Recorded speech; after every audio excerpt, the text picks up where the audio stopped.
What if the only way to teach a narcissist a lesson is to stop trying to teach them at all? Imagine this: you're standing in a kitchen, tears in your eyes, explaining for the 5th time how their sarcasm cuts you.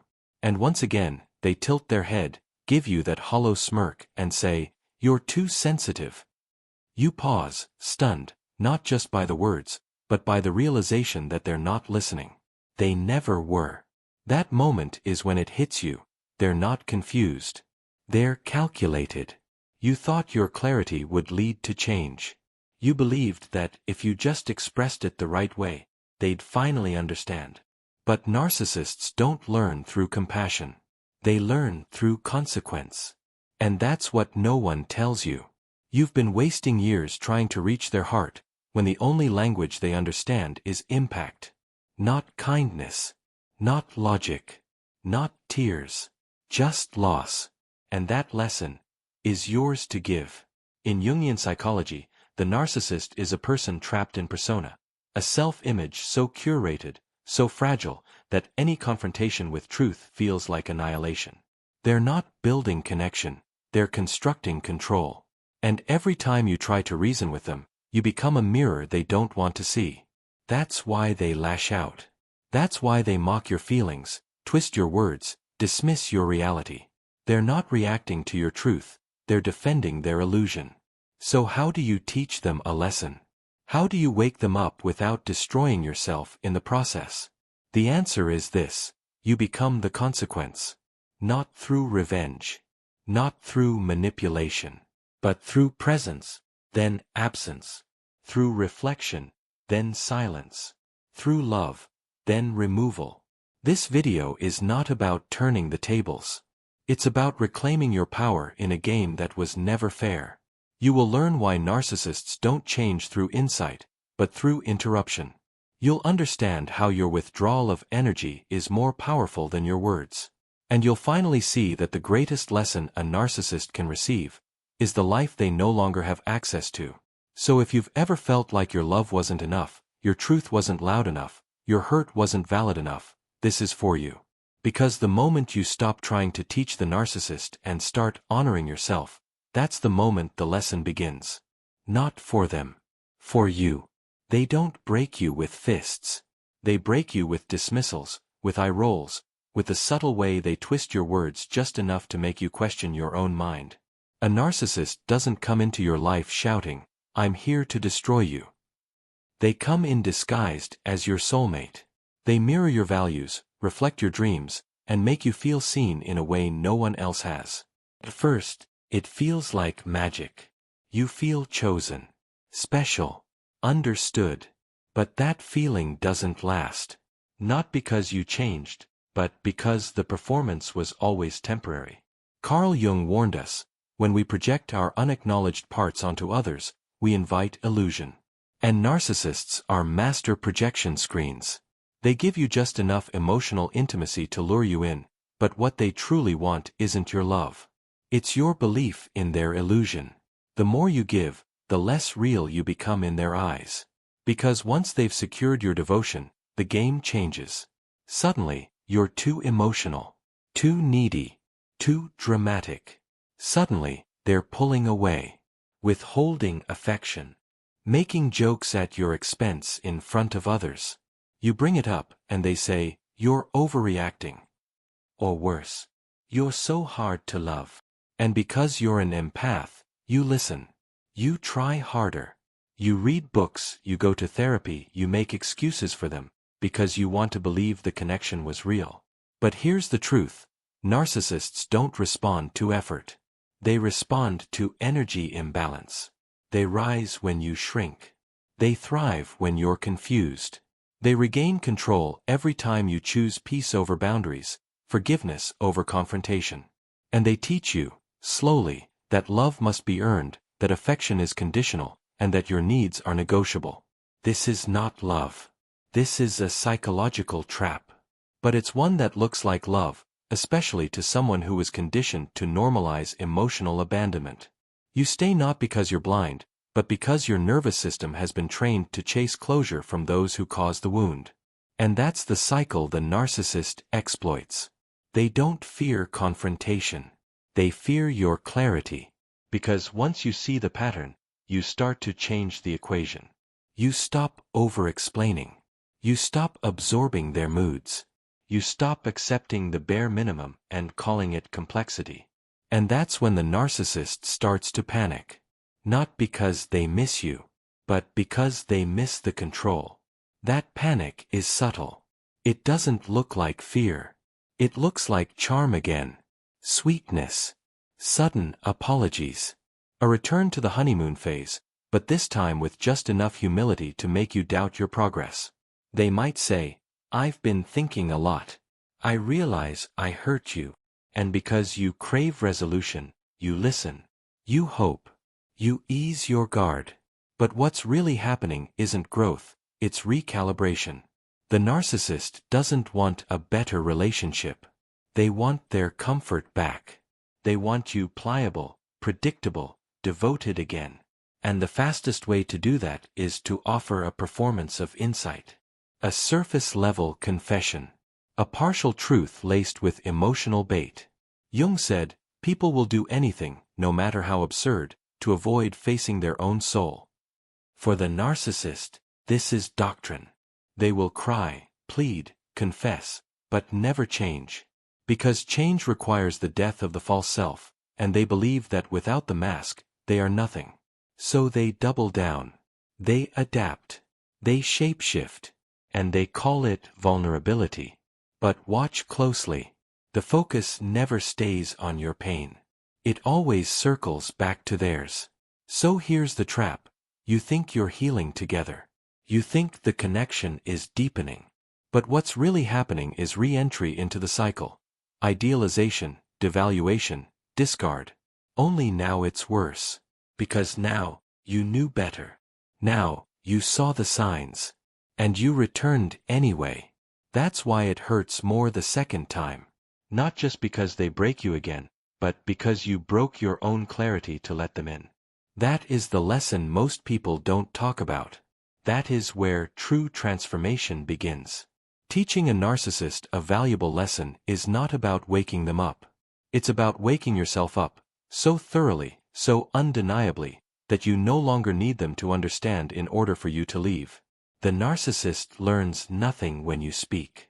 They learn everything when you vanish. Because silence cannot be gaslit. Boundaries cannot be distorted. And when they finally reach for you and find absence instead of appeasement, that's when the mirror turns on them. That's when the lesson begins. To understand how to teach a narcissist a valuable lesson, we first need to understand what a narcissist truly fears. And no, it's not your anger. It's not even your rejection. What they fear most is your indifference. Because indifference means you've reclaimed your center. You've unplugged from their matrix. You're no longer feeding the illusion that they are powerful, necessary, or in control. Carl Jung spoke of the persona, the mask we wear to present a socially acceptable image to the world. For narcissists, this persona isn't just a role. It's an identity. It is their shield against shame, against self-reflection, against the terrifying void of unworthiness that haunts them. And like any mask, it must be constantly affirmed by the reactions of others. That's where you come in. You, with your empathy. You, with your emotional honesty. You become the audience, the mirror, the fuel.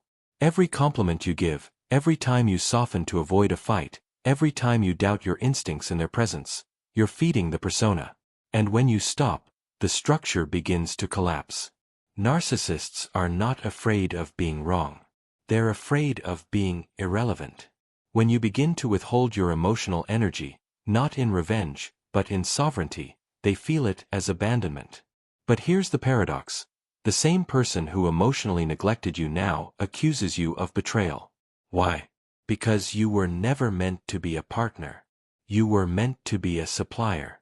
The one who reflects back to them the fantasy self they cannot maintain on their own. The moment you start showing up as your full, boundaried, truth-speaking self, you disrupt that supply. You introduce a new variable, authenticity. And narcissists cannot tolerate authenticity. It threatens the illusion. It pierces the ego. It reflects the shadow they work so hard to deny. Let's take an example. Imagine you say to the narcissist, "I need space to process how I've been feeling." That's not an attack. It's a healthy boundary. But to the narcissist, it's war. Because in their mind, your autonomy equals abandonment. And rather than respond with curiosity or accountability, they retaliate with deflection. "You're so dramatic. So now I'm the bad guy.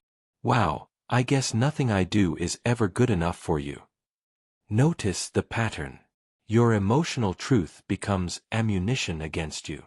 Not because they misunderstand, but because they must restore the power dynamic. You spoke a truth that didn't center them, so now they must recenter. They must regain control of the narrative. This is not dialogue. It's damage control. But here's where the lesson begins. Not for them, but for you. When you recognize that every vulnerable moment you offer is being processed not with empathy but with strategy, something inside you shifts. You stop seeking understanding. You stop waiting for reciprocity. You start observing instead of explaining. And in that shift, you reclaim your power, not by fighting, not by proving, but by withdrawing the very thing they crave most, your emotional participation. This withdrawal is not coldness, it's clarity. And clarity is what collapses the narcissist's illusion faster than any confrontation ever could. Think of it this way. Narcissists rely on a kind of emotional choreography. You cry, they mock. You explain, they deflect. You leave, they beg. You return, they punish. But when you break that rhythm, when you refuse to respond the way they expect, you interrupt their control. And interruption, to a narcissist, is existential chaos. Jung described the shadow as the part of ourselves we disown, the qualities we cannot accept and therefore project onto others. For a narcissist, the shadow is massive. It contains all their unprocessed shame, insecurity, inadequacy, things they cannot tolerate seeing in themselves. So when you mirror back any of that truth, even indirectly, they attack. Not because you're wrong, but because you're too accurate. That's the paradox. The closer you get to the truth, the more they distort it. Let's take another scenario. Imagine an empath finally says, "I'm tired of pretending everything's fine." A healthy partner would lean in, ask questions, offer space for that truth. But the narcissist recoils. Their response? "So now I'm a monster? I guess I can never do anything right." This is not misunderstanding. It's redirection. A tactic to make you question your perception. Because the moment you stand in truth, they feel exposed. And exposure is fatal to the narcissist's false self. Here's what you need to understand. The narcissist's identity is built like scaffolding, rigid, external, designed to impress but incapable of internal support. Your authenticity shakes that scaffolding. Your growth threatens their grip. Your refusal to explain yourself anymore becomes the loudest no they've ever heard. And they hate it. Not because they love you, but because they can no longer use you. Teaching them a lesson doesn't look like a dramatic speech. It looks like calm detachment.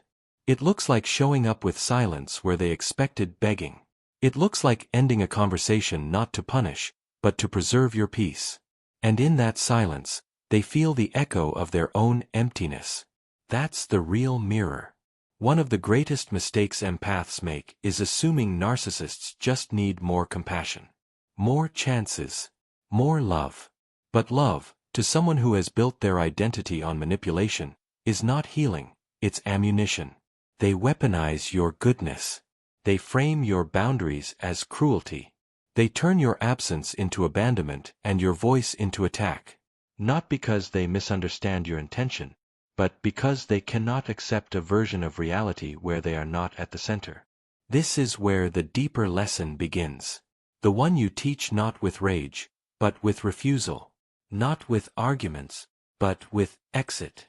Because when you no longer play the part they cast for you, the entire performance collapses. So what happens when you finally stop playing? When the narcissist reaches out and finds stillness instead of chaos. At first, they'll escalate. the messages will increase. The tone will shift from indifference to concern to desperation. They may send long paragraphs filled with half-apologies, self-pity, and selective memory.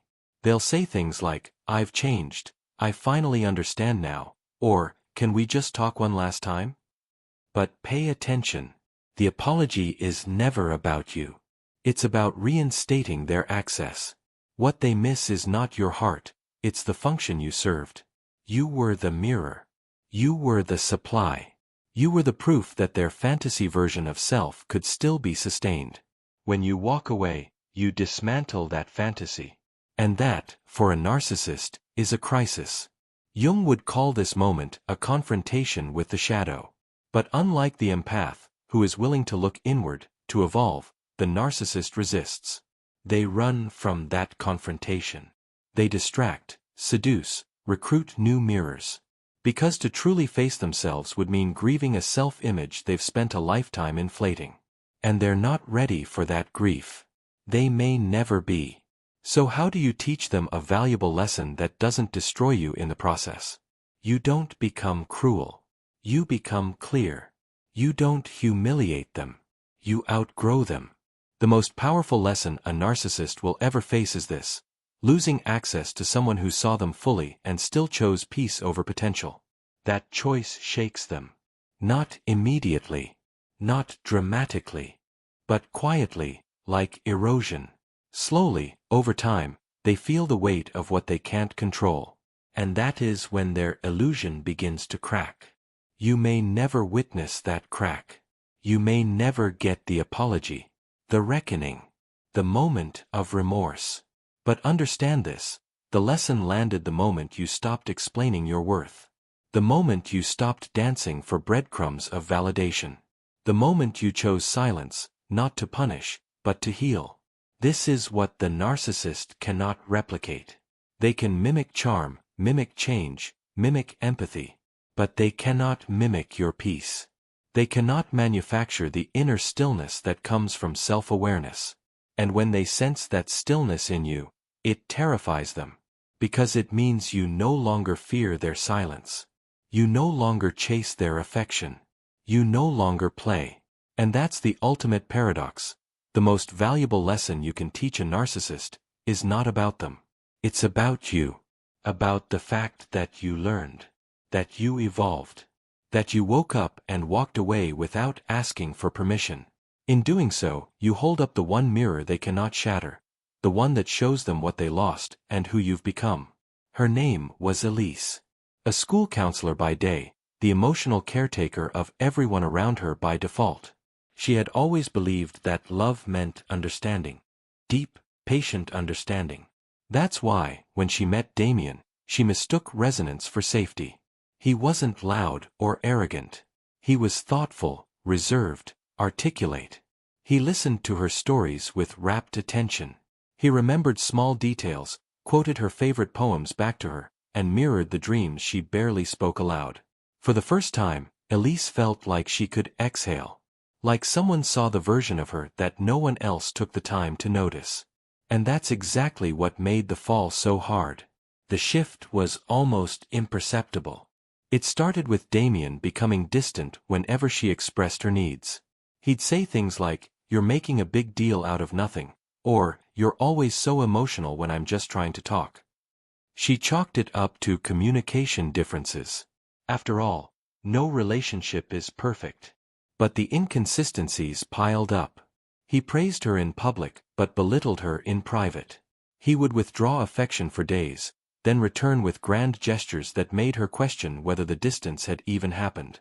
Elise found herself journaling obsessively, trying to track what she had done to cause the shifts. She started seeing a therapist, alone. Damien dismissed therapy as emotional coddling. Still, she tried to bridge the gap, tried to make the relationship work. She read books on trauma bonding. She blamed her own childhood wounds. She even apologized for overreacting to things that cut her to the bone. And through it all, Damien said very little. Just enough to keep her hopeful. Just enough to keep her hooked. The breaking point came one evening after dinner. Elise had spent the day preparing a meal to celebrate a small career milestone. Damien showed up late, distracted, and on his phone for most of the evening. When she finally asked if something was wrong, he replied, "I just can't pretend to be impressed by every little thing you do." Her body went cold. Her throat tightened. But for once, she didn't cry. She didn't argue. She just stared at him, and something inside her snapped, not in rage, but in revelation. She realized this wasn't love. This wasn't misunderstanding. This was erasure. And she was participating in it. That night, Elise did something different. She didn't explain herself. She didn't write a long text or beg for clarity. She stood up, walked to the bedroom, and began packing a small bag. She didn't leave in a flurry of accusations. She left in silence. Calm. Certain. It took Damien hours to notice. When he did, the messages came fast. "Where did you go? Can we talk? You're being dramatic." Elise didn't respond. She turned off her phone and stayed the night at her sister's apartment. For the first time in years, she slept deeply. The next morning, she called her therapist, not to analyze Damien's behavior, but to begin understanding her own patterns. She said out loud what she had never dared to admit. "I've been erasing myself for years." That week, she blocked Damien's number. She deleted old texts, not in a rage, but in ritual. She printed a photo of herself from 5 years earlier, the version of her that had been vibrant, hopeful, full of creative energy, and pinned it to her fridge. That photo became her compass. Her commitment. In the weeks that followed, Damien escalated. He emailed long, poetic apologies. Claimed he had changed. Said she had misunderstood everything. But Elise knew now that confusion was his currency. Every time she responded, even to say, "Please stop," he pulled her back in. So she didn't respond. She made the silence sacred. She began practicing small acts of reclamation. She repainted her apartment. Changed her phone number. Started taking solo walks without checking in. She revisited abandoned hobbies, playing piano, watercolor, poetry, and began writing letters to her future self. Letters that said things like, "You don't owe anyone access just because they miss your light. Your peace is not negotiable. Healing is not linear, but it is yours." Her friends, who had tiptoed around Damien for years, finally shared what they had seen, how he had subtly alienated her from them, how they had worried but didn't know how to say it. Elise didn't respond with shame. She responded with recognition. "I saw it too," she said. "I just wasn't ready to leave yet." She didn't need to villainize Damien to validate her truth. She simply accepted what was real. And in doing so, she began to return to herself, not as the woman who survived him, but as the woman who chose to rise. Months passed. Damien tried again, this time through mutual friends. He told them he had changed, that Elise was unforgiving, that maybe she was the real narcissist after all. But Elise had already learned the final lesson. When someone cannot control the narrative, they will try to destroy your character. It didn't matter. She didn't need to defend herself anymore. Her silence was not weakness, it was a boundary. Her life no longer revolved around managing his perception. One quiet Sunday morning, as she sipped her coffee and looked out the window, Elise realized she hadn't thought about him in days. Not with pain. Not with longing. Just indifference. And that was the freedom she never thought she'd reach. Not because she had forgotten what he did, but because she had stopped making it mean something about her. She had stopped trying to extract meaning from cruelty. She no longer needed closure. She had become the closure. To teach a narcissist a valuable lesson isn't to make them feel what you felt. It's to make their absence irrelevant to your joy. Elise didn't go on to write a tell-all, or wage war on social media. She simply lived. Authentically. Quietly. Fully. And in doing so, she delivered the most potent message a narcissist could ever receive: you no longer have access to me. Not because I hate you, but because I love myself more. And that is the path forward, not for revenge, but for reclamation. Elise didn't just survive. She transformed. She taught the narcissist a lesson not through punishment, but through her refusal to participate in a story where her worth was ever up for debate. And if she could do it, so can you. The final tricks of the narcissist don't come wrapped in rage. They come cloaked in nostalgia, vulnerability, and silence. When they sense they're losing their grip, when their usual tactics of control, guilt, or charm fail, they pivot. And that pivot is often so subtle, so emotionally calculated, that unless you're fully awake, you'll mistake it for sincerity. But make no mistake, the final act of a narcissist is not to heal with you. It's to haunt you without ever needing to be present again. One of their most potent weapons is nostalgic manipulation. You'll receive a late-night message, seemingly innocent. "Do you remember our trip to the mountains?" Or, "I saw that song you used to love and thought of you." At face value, it seems tender, harmless even. But this is not a moment of reminiscence. This is a hook, carefully cast into the well of your memory. Because they know that the most dangerous part of the past isn't what happened, it's how we choose to remember it. And they count on your loneliness, your empathy, your human ache for closure to distort the facts into a longing for something that never truly existed. Then comes manufactured vulnerability. Suddenly, the narcissist becomes soft, confessional. They tell you about their childhood wounds, their deepest fears, their realization that they might have been emotionally unavailable. They may even cry. And for a moment, you hesitate. Because this is what you begged for, isn't it? The truth. The self-awareness. But look closer. The spotlight still isn't on your pain. It's on theirs. You've become the caretaker again. The interpreter. The therapist. And in offering your attention, you're handing them exactly what they wanted all along: emotional control. The truth is, these confessions are rarely a sign of transformation. They are strategies of delay. They are smokescreens meant to confuse your decision to walk away. Perhaps the most insidious tactic, though, is emotional guilt tripping. "I'm not perfect, but at least I never gave up on you. You were the only one who ever truly understood me. If I lose you, I'll lose everything." These words are not about love. They are about leverage. And if you're not grounded in your worth, you'll interpret them as proof that your leaving is cruel. You'll reframe their pain as evidence of your power, and mistake it for responsibility. But what happens if you go back? What if you believe the tears, the apologies, the sudden insight? You re-enter the cycle. And this time, it's worse. Because now they know your threshold. They've seen how far you're willing to stretch yourself. And they will push further. You'll blame yourself quicker. You'll abandon your intuition faster. And they will punish your return, not with overt cruelty, but with subtle erosion. Because the final trick of the narcissist is this: to convince you that they are the victim, and you are the villain. Let's be clear, if you return after awakening, the damage deepens. Not because you're weak, but because now, you betray your own clarity. The narcissist doesn't forgive this betrayal. They exploit it. The moment you come back, they know the spell still works.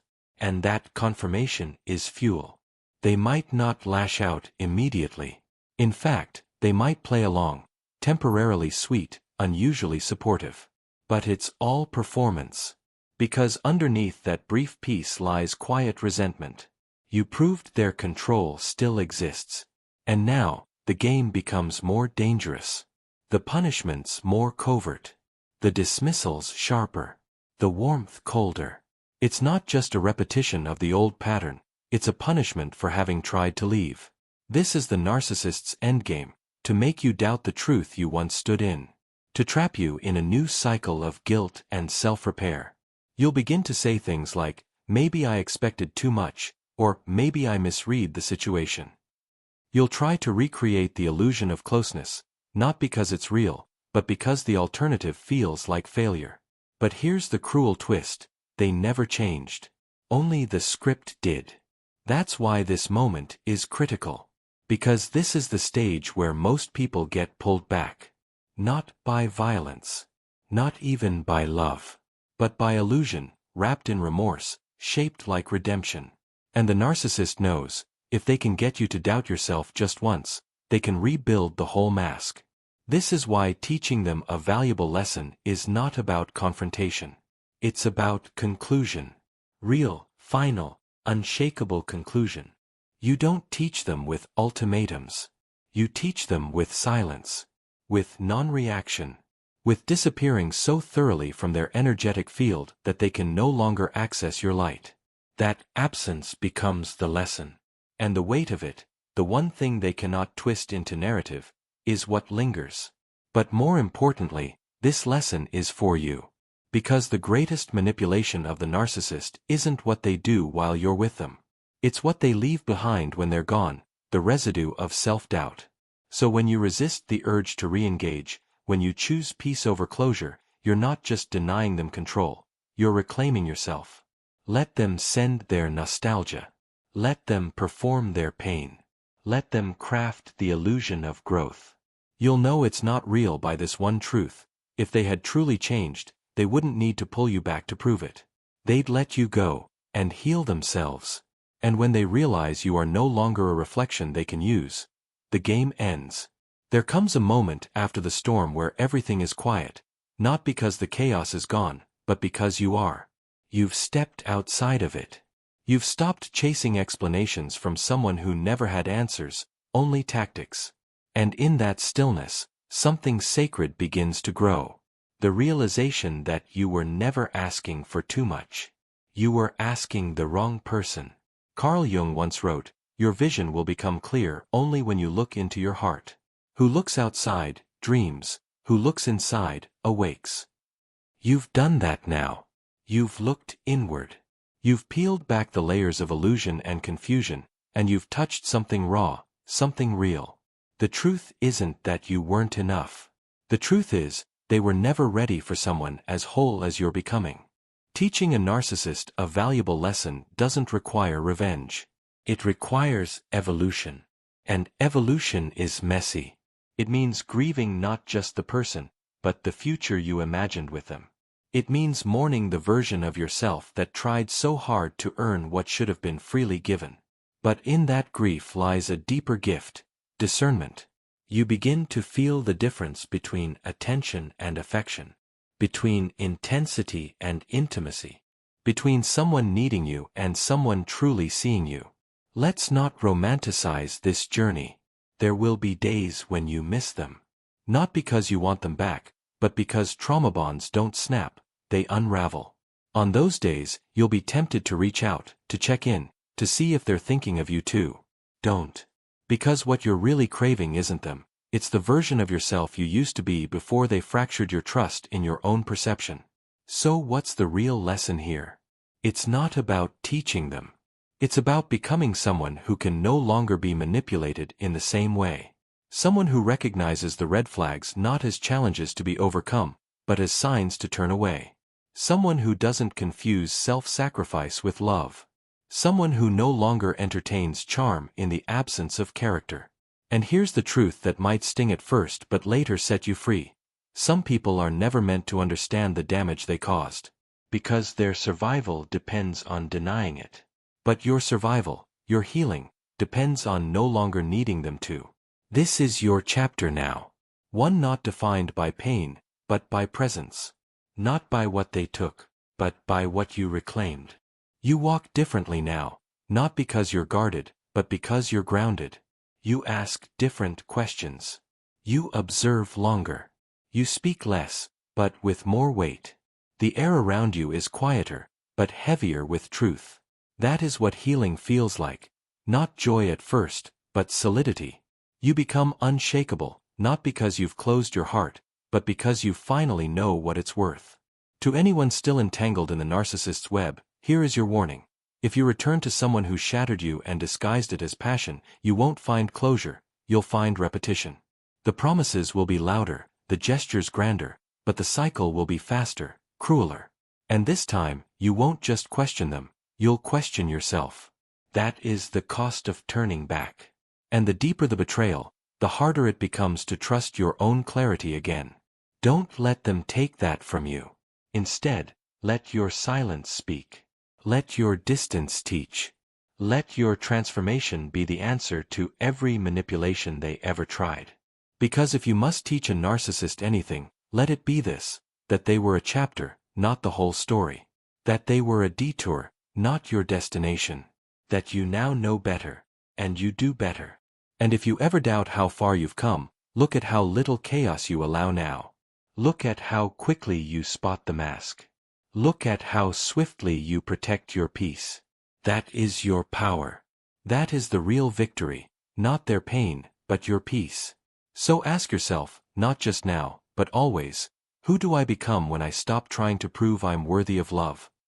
If the answer is free, steady, clear, then you've already won. You don't need them to understand what they lost. You just need to understand what you found. If these words stirred something in you, don't let the moment pass. Subscribe to this channel, not because I asked, but because your healing deserves a place to continue. This isn't about noise. It's about clarity. And if you've come this far, you already know, you weren't the problem. You were the lesson.